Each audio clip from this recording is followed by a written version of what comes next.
Convido agora ao palco para atuar como mediador do primeiro bloco de palestras o presidente do Instituto Internacional de Estudos de Direito do Estado, IED, Dr. Fábio Medina Osório. Vamos recebê-lo. Convido também o Dr. Jorge do Couto e Silva, filho do nosso homenageado, Dr. Almiro do Couto e Silva. Dr. Jorge. Sejam bem-vindos. Eu passo a palavra ao mediador, Dr. Fábio Medina Osório. Nós temos a honra de abrir agora este primeiro painel, trazendo uma mensagem do professor Almiro do Couto e Silva, que foi homenageado neste evento, que está sendo homenageado através do seu filho, o Dr. Jorge do Couto e Silva. Tem a palavra, por favor. Por razões de saúde, não me foi possível comparecer, como gostaria, ao terceiro seminário Infrações e Sanções nos Serviços Públicos Regulados, realizado em minha homenagem. Pedi, porém, ao meu filho Jorge, meu colega de escritório, que me representasse no evento e que prestasse sua presença e sua voz para ler a mensagem de agradecimento pela grande honra que me foi conferida. São essas as palavras que reuni para expressar meus sentimentos de gratidão. Nas divisões do tempo, comparando o passado, presente e futuro, certamente é o passado que tem maior importância. Santo Agostinho dizia que o futuro não existe e que o presente, quando chega, já é passado. Na maior parte das situações, somos assim julgados e avaliados pelo que fizemos no curso de nossas vidas.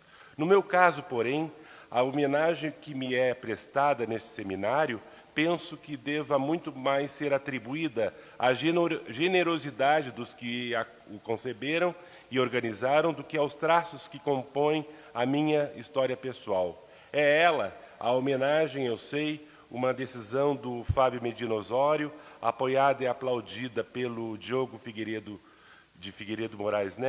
Moreira Neto, ambos meus amigos queridos e cuja capacidade de discernimento nesta questão fica, portanto, muito comprometida pelos impulsos do coração e pelas lentes de aumento que a afeição coloca em seus olhos. Aproximando-me dos 80 anos, é natural que me volte para o meu passado, que já é longo como as sombras à tarde.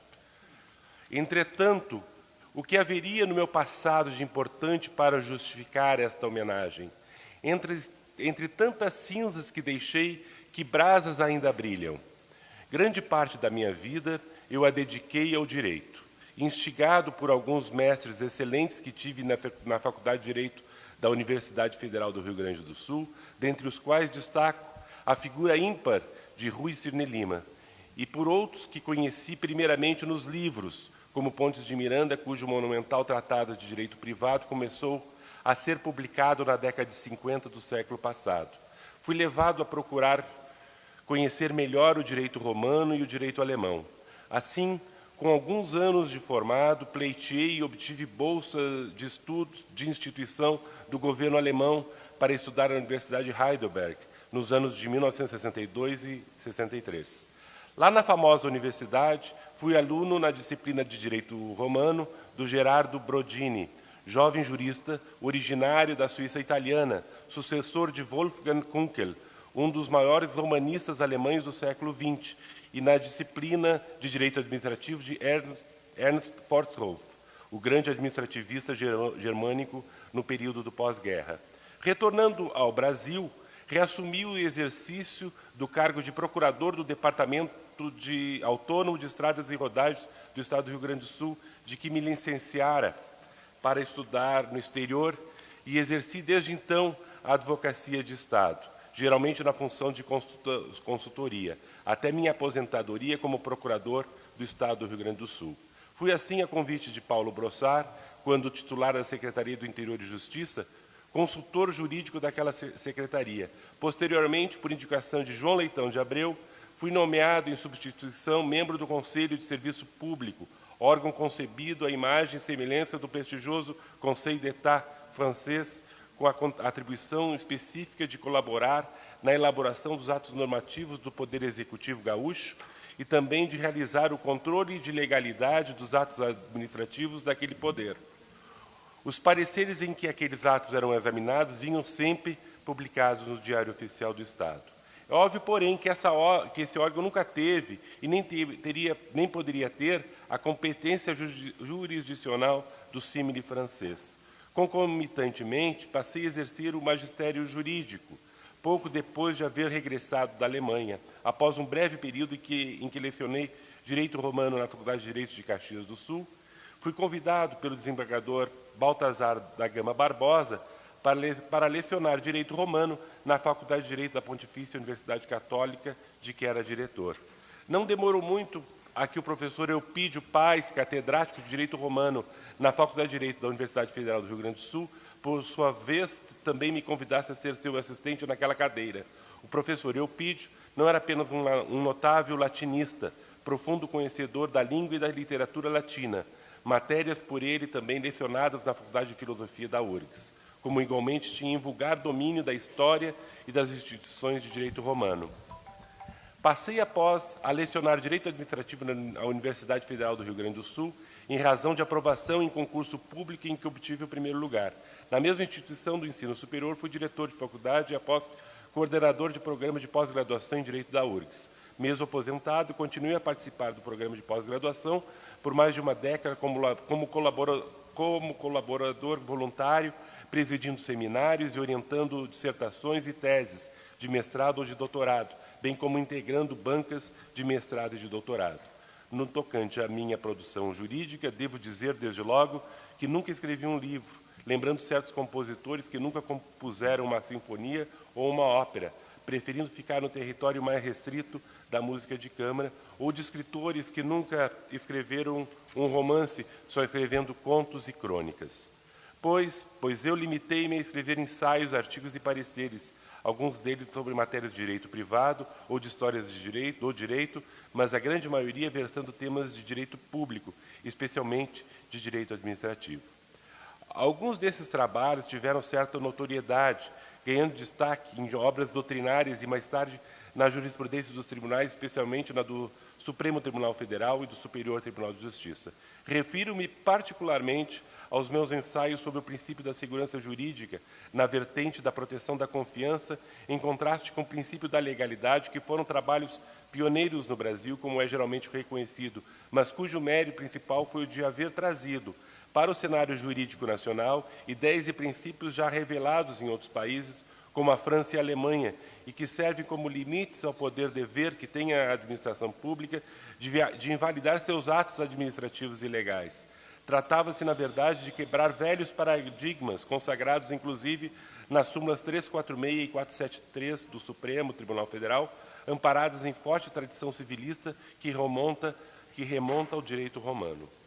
A esses trabalhos, devo a indicação de meu nome para integrar a comissão de juristas, presidida pelo saudoso professor Caio Tácito, incumbida de elaborar anteprojetos de lei sobre processo administrativo, no âmbito da administração pública da União, de que foi relatora a eminente professora Odete Medawar.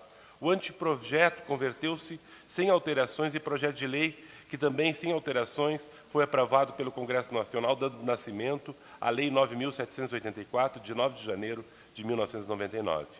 O artigo 54 dessa lei, que foi por mim redigido, como atesta a professora Odete Medawar, em trabalho incluído em obra coletiva de doutrina, instituiu o prazo decadencial de 5 anos para o exercício do direito da administração pública a invalidar seus atos administrativos de que decorram efeitos favoráveis para os destinatários, contados da data em que foram praticados, quando eivados de ilegalidade ou inconstitucionalidade, salvo comprovada a má-fé.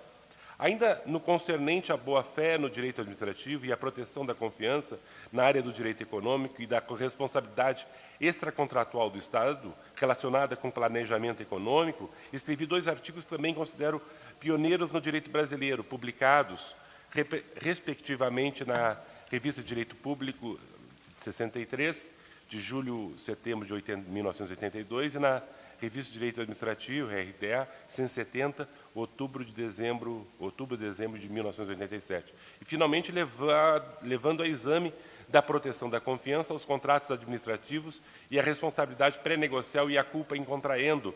Tratei destes assuntos, creio que também de forma pioneira, em ensaio publicado na RDA, Revista Literativa, número 217. Não vou realizar nessas páginas o inventário de toda a minha obra. Bastará o que indiquei, que foi acolhido com extensa citação em 3 leading cases do Supremo Tribunal Federal, todos da relatoria do ministro Gilmar Mendes, a MC 2900-RS, o MS 24268-MG, de Minas Gerais, e o MS 22357, do Distrito Federal. Essas decisões da Corte Suprema deram início a extenso rol de acórdãos, todos orientados no sentido da estabilização de situações jurídicas geradas por atos administrativos ilegais ou inconstitucionais, cuja imutabilidade derivava diretamente do princípio constitucional da proteção da confiança ou da regra jurídica do artigo 54 da Lei do Processo Administrativo da União. Em meio a muitas cinzas que deixei por trás, são essas as poucas brasas que eu recolhi e que aqui cuidei de assoprar para reavivar-lhes o brilho, um brilho talvez pálido e talvez também, quem sabe, efêmero, mas que assim mesmo pareceu suficiente no juízo generoso dos meus amigos para justificar a homenagem que me prestam neste instante e que eu muito comovidamente agradeço.